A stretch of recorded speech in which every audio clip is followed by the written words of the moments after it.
Hey, Dan Stephen Erickson here, songwriter, and today I am out on the Natchez Trace. I'm heading back home from a weekend of music and driving. It's been fun. I want to talk a little bit about the blues and God today. I told you a long time ago that I'd tell you more about my insights about God.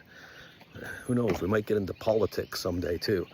This is mostly about songwriting, but every once in a while I want to share things about my life with you. So this weekend I did a kind of a musical journey. I left out of Gallatin, Tennessee. I drove down, took the Natchez Trace, about 80 miles of it. It's a great drive if you've never been on it. It's a national park parkway. So it's a beautiful drive, not a whole lot of people on there. You get a lot of freedom. They say be careful about speeding. I didn't heed that, and luckily I didn't get a ticket. I'm going back up the parkway now, the Trace. I think I'll take it a little slower on the way home. Anyway, so I went to Muscle Shoals and saw the famous Fame Studio, and started by Rick Hall. Great names like Aretha Franklin recorded there, Otis Redding, I believe. It's just, I can go on. There's a bunch of names. I don't have them with me because I'm out here in the woods, as you can see, up here in northwest Alabama. Very beautiful. Northeast Mississippi was really pretty as well. So anyway, I went from there down to South Haven, Mississippi, where I watched the band Cake, and, you know, they put on a fair performance. Wasn't the best concert I've seen, but a little shorter than I'd like it to have been. But they got a funky groove, and so I thought I'd go see them. It was only like $50 for the ticket. And after that, I spent the night, and then I headed down to Clarksdale, Mississippi, which is the birthplace of the blues. So here's where I want to talk about the blues a little bit. So people have often told me, Dan, you can't play the blues. You're not black. Well, there may be a little bit of truth to that. I'm not sure you have to be black to play the blues. I think it has more to do with other things that happen in your life. And I've often thought that I have more in common with the African American people than most, because as a kid I was a slave. So literally I was a slave from the ages of 10 to 16. So I understand what it's like to be enslaved to someone else. And then after that I was in foster homes. I made some wrong choices, drank a little too much, smoked a little too much pot, and did a few other things. And I was poor for quite a while.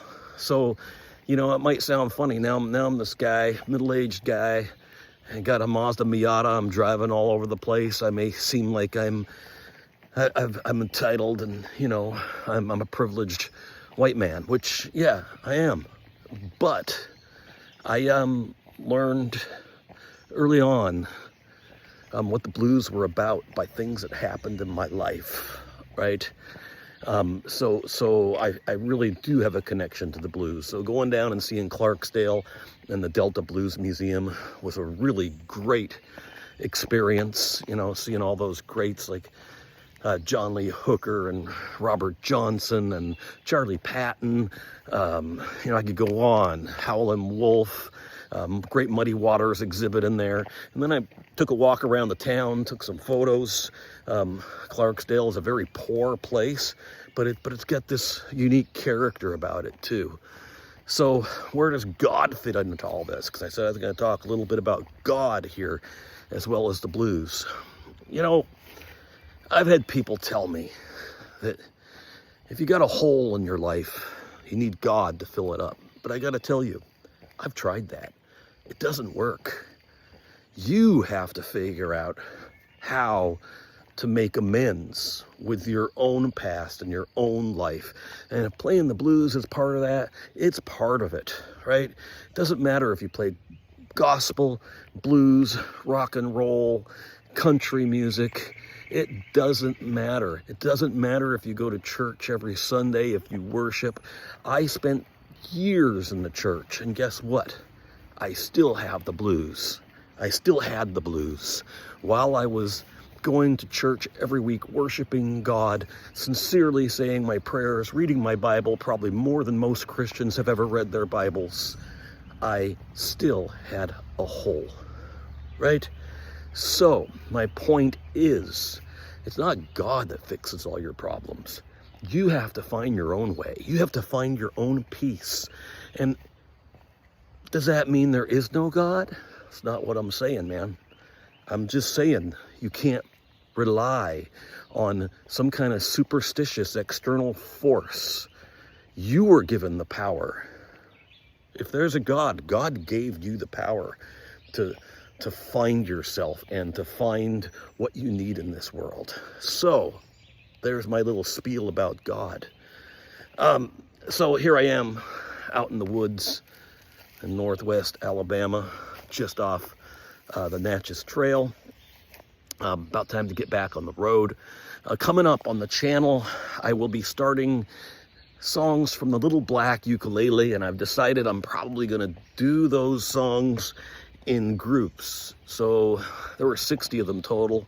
I may not record all 60, but I'll probably do part 1, part 2, part 3, and then I'll mix in music from way back, going back to 1991. Already did 85 to 90. So that's what's coming up next. In a few days, I'll post the first song coming from the Little Black Ukulele. All right, this is probably my longest post I've ever done here. I'm going to let you all go. I'm Dan Stephen Erickson, songwriter, writer, poet, lover of nature, lover of sports cars, and lover of God and the blues, because you can have them both.